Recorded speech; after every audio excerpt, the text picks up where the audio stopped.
1. So about a month ago, the guy I've been dating and I hit a rough patch and we ended things.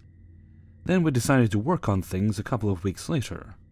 In that time, I deleted all of our pictures off social media and my old phone. Yesterday I switched over from my Android to the new iPhone. 2 of our pictures somehow transferred over to my new phone.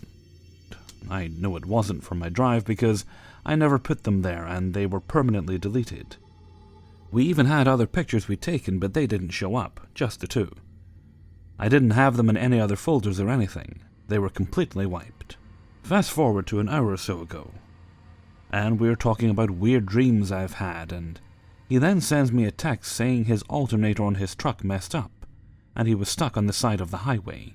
I'm in a different state visiting family right now, and he jokingly asked if I had a dream that would happen. So I reminded him that I dreamed about him last night and said it made me miss him that much more. We both texted the same thing about me not telling him what it was about. So I told him I didn't think I should tell him. I did end up telling him about the dream. I dreamed he was in a wreck and his best friend's girlfriend messaged me about it, and I went to see him in the hospital. It was so vivid. He didn't die in the dream, but his face was bloody and bruised. I was crying. I could smell the hospital and feel everything. It's hard to describe. It was almost like a memory, except it wasn't. He texted me back, really freaked out. He said he and his friend went to get a car part from someone pretty late last night, when I had already gone to bed, and that someone had almost crashed into them at a roundabout where he lives, but he braked just in time. So we start talking about how maybe dreams let you see into alternate realities or something. But the whole thing, especially with the picture showing up, was just so odd. This has really only happened one time before with my dad, where I actually saw the wreck and everything itself.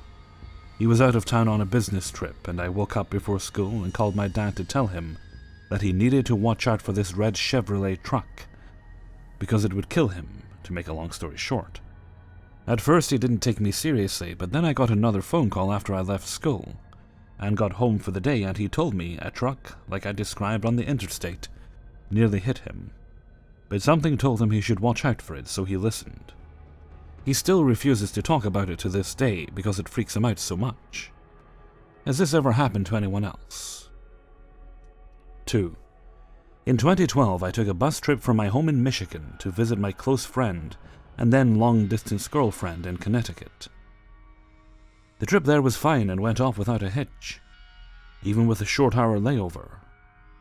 Several months later, when the time came for me to return home, I hopped on the bus for what I expected to be another uneventful 25-hour ride. I had a transfer in New York fairly late in the night, around 2 or 3 a.m.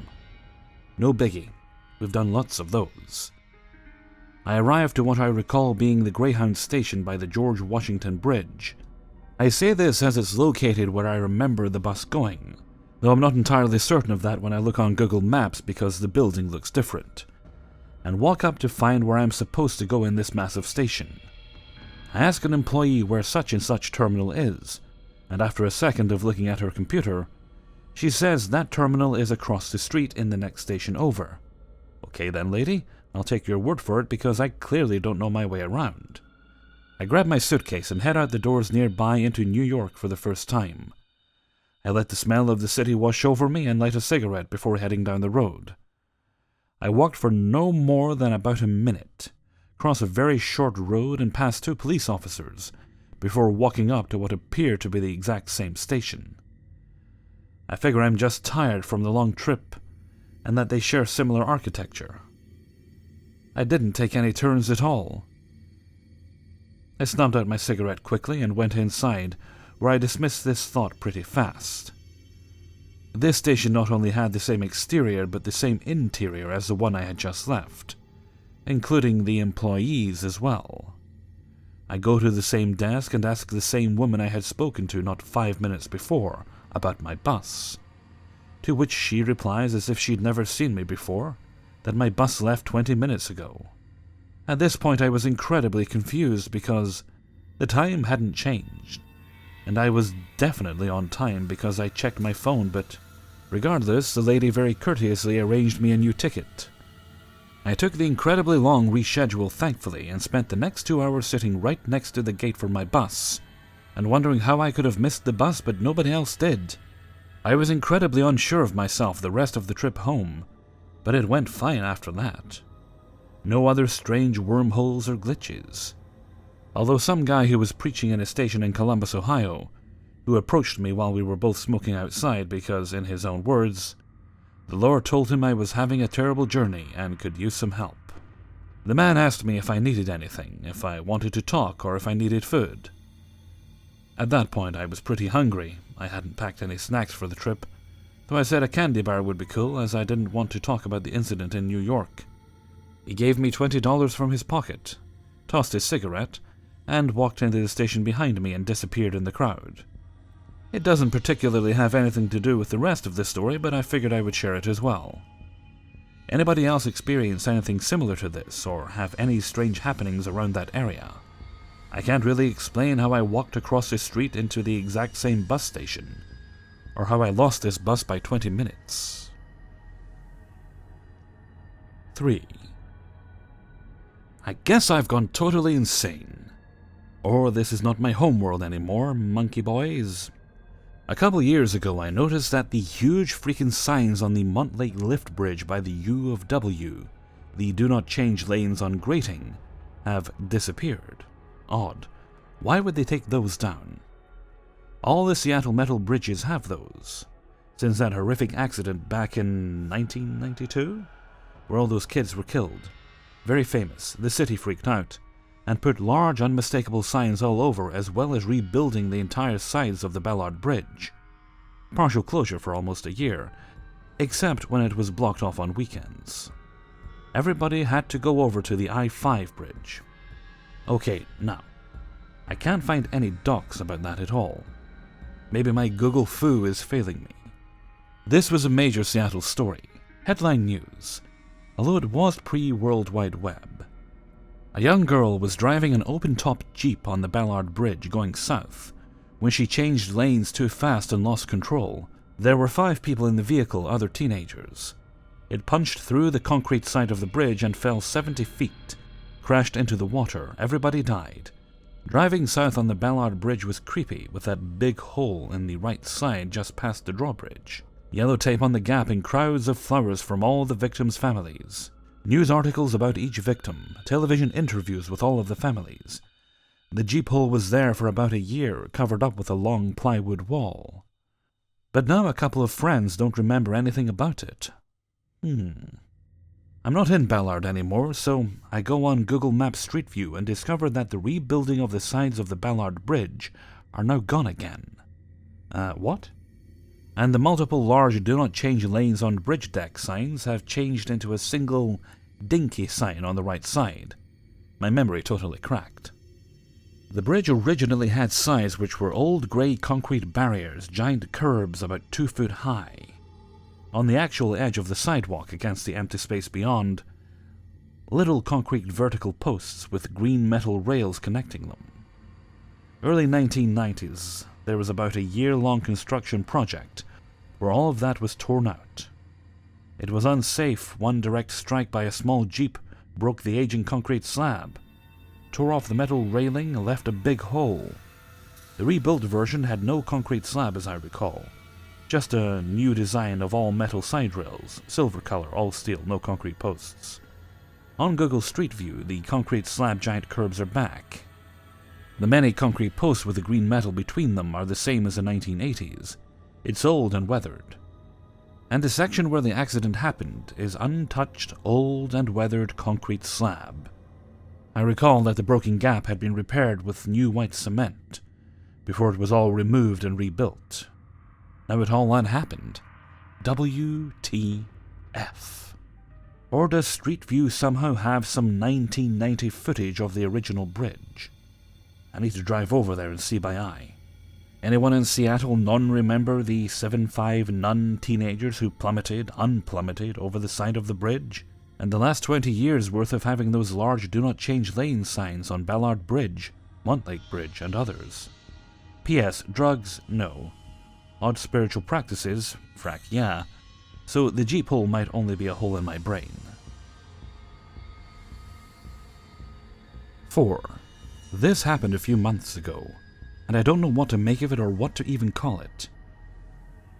I'm posting this in the hopes of someone who has maybe seen this or can categorize it. This is what happened, and the details of where it happened and how the building is structured is very important. No one was under the influence of any drugs or alcohol, nor was anyone affected by carbon monoxide. Now, my fiancé and I went to Wendy's one day. We waited in line behind 2 other people, and we placed our order at the register. One of the first 2 people left. The other took a seat at a table. My fiancé and I got our food and were going to dine in, so we chose a table to the farthest side from the entrance of the Wendy's. This is where it gets important. I was sitting with my back facing the side the register was on, meaning the entrance of the Wendy's was on my right side. I can see anyone who comes in and out by simply turning my head and POV slightly to the right. The entrance consists of the door, which leads to a small manhole, and to go out to the parking lot you need to make a quick left turn where you immediately reach the door. You can't go straight in the manhole because right in front of the door you just walked out from is a ceiling-to-floor window, looking out to the parking lot. When you step outside of the door to the parking lot, immediately there's a fence on the right side, meaning you need to continue walking straight and around the fence if you're going to reach the right side of the parking lot. Also, if anyone walks out of the restaurant door to the parking lot and walks straight, I'd be able to see them through the windows along the side of the building after the entranceway. There are no other entries or exits. Okay, now that we have those details, we were eating and enjoying our meal when all of a sudden, we see a lady who didn't make any orders because we'd been people watching the line, and she was never online and was not with anyone else. This woman was wearing a pastel blue button-down shirt, white capris, and tennis shoes.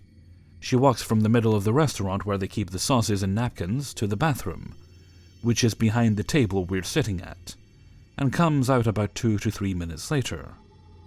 But this time with a Wendy's drink in her hand. She makes her way around the curtain line at the register, and right before she reaches the exit, she slightly turns back and looks at us. She opens the door and continues walking straight. Then she was gone. My fiancé and I looked at each other at the exact moment and looked back to the door and started questioning out loud if we both saw the same thing we think we just saw. He said he saw it too. He immediately got up from our table and ran to the exit door and out to the parking lot and said she was absolutely nowhere to be found. We didn't see where she went when she walked into the window. We didn't see her on the other side of the window walking through the parking lot. We didn't see her opening the second door to the parking lot and walking straight. We literally saw her walk into the window. We continued discussing it and both made the point about the window being there, and how it's not possible for her to walk through it and exit. We also discussed how she literally appeared out of nowhere in the middle of the restaurant. We discussed how she literally glanced over at us before she left the restaurant. To this day, we don't know what happened to her, how she appeared in the restaurant, or even how she left the restaurant at all. We sort of joked that she was a time traveler, but I really have no idea what to make of that situation. Feel free to reply back with theories. 5. This happened about 12 years ago when myself and 3 friends went skiing together in our late teens. We were actually snowboarders and at a reasonably advanced level for our age. There was a school ski trip going to the same area as us, but being slightly more advanced than most of the school, as we were in 6th form and all legal adults in the eyes of the law, we decided to go to the same resort at the same time, but independent from the school.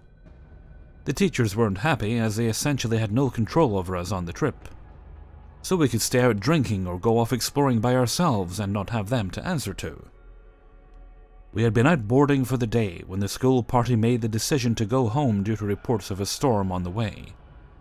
The storm turned out not to be so bad, so we decided to persevere. We had picked a point on the map that we were trying to reach, somewhere high if I remember correctly. But eventually the weather started getting the better of us and we were stuck in the middle of a whiteout. For those of you who haven't skied in a whiteout, it's essentially blizzard conditions, where you can hardly see your hand in front of your face. Not ideal for snowboarding, to say the least. I remember the four of us had gotten off a frozen chairlift and boarded down to a little ridge where the signpost was directing us to all the nearest available pistes. I can't remember which one of us made the decision, but we somehow ended up ignoring the signs that would have taken us down the side of the mountain we all knew, and instead took a different route, down the other side of the mountain. This is where it gets weird. The piste wasn't a very well maintained one. No markers near the edge, and it was very, very narrow. So we had to go down two at a time. It wasn't even part of the color-coded piste system, blue for easy, red for intermediate, black for advanced. Not long after we set off, the blizzard conditions stopped. That wasn't that strange. Weather on the mountains can be unpredictable, to say the least. But then the snow started to run out. I've been skiing many times, and there has always been a few occasions where the snow gets a bit thin. But I mean the snow literally just stopped, forcing us to take off our boards and walk the rest of the way. So we walked, and we walked, down this rocky mountain path with no other skiers in sight for what felt like hours, until we eventually reached the bottom where we found ourselves in a small mountain village that we'd never been to before. I had visited this resort a number of times with family and friends, but had never seen or heard of this village. There was no ski lifts in sight, no signage for the resort, just a small, quiet and slightly run-down village. Realizing we were a bit stuck, and with nobody that keen on walking back up the mountain we just come down, we decided to ask for directions. There was nobody about in this village at all. It was like a ghost town. We knocked on doors, we looked in gardens, but there was nobody. We were about to give up and make the decision to walk back the way we came, when a pub that had been previously empty suddenly wasn't. It was like the customers had just come out of thin air, sat outside drinking beer on a small decking area. None of them were wearing any kind of ski gear, and they all looked at us strangely, like we were the odd ones for carrying boards and ski jackets with us. One of our group asked them for directions, but they only spoke French, and the longer we stayed, the more freaked out we were by how hostile they seemed towards us. Not in an aggressive way. They were just clearly quite disgruntled at our presence in their village. My friend asked if we could buy a drink, but we were met with a curt "No." Eventually, one of the old men outside the pub pointed towards a bus stop on the edge of the little village, and we all trudged over. A little pissed off at their lack of hospitality, but conscious that if we didn't move quickly, we might miss the last lift back. Eventually, a bus did arrive. There was a free mountain shuttle bus that would pick you up and take you to the different places on the resort. We got on without thinking much of it, just keen to not waste the rest of the day skiing. I do remember noticing that as soon as we left the town, the blizzard was back in full force. We had all taken our jackets off in this strange little town, but things got colder again as soon as we left. It was only when we met up with the teachers and other students from the school that we realized how bizarre the whole situation was. They naturally didn't believe us, especially when we couldn't even point out the route we had taken or the village on any of the piste maps. The school had hired French ski guides for the beginner-level students, and even they didn't know where we'd been either. The next day we retraced our route, but for the life of us we could not find the same mountain path or signpost pointing towards it. It was like it had just vanished. We came back up in the same chairlift that we'd all been freezing our nuts off the day before, skied down to the same little ridge, but we couldn't find the route we'd taken only a day before. To try and prove that I wasn't going mad, I even rode the shuttle bus's entire route at the end of the day to try and prove that this village existed. But the bus didn't stop there once, and as far as we can tell, or unless we all got our bearings completely wrong, the village had either vanished or was never even there to begin with. Hey everybody, Hellfreezer here, and thank you very much for listening to 5 True Glitch in the Matrix Stories, episode 92. And thank you very much to everybody who allowed me to use their stories in this video. Also, yay, finally, another glitch video out. It's a bit 2 weeks, no, 3 weeks it was with, this would be week 3 I suppose, without glitch videos, but things seem to have picked up after the holiday period, so we should, fingers and toes crossed, be okay for the next little while. I've already got a couple stored for next week's video, and you lovely subscribers have also sent me a couple that I'll be saving, so I'm mostly... Yep, so I think that gives us about 4 total, so just 1 away from completing next week's video. So, hopefully that all goes well. And with that, I'm going to head off for now. So until next time, thank you very much for listening, and take very good care of yourselves.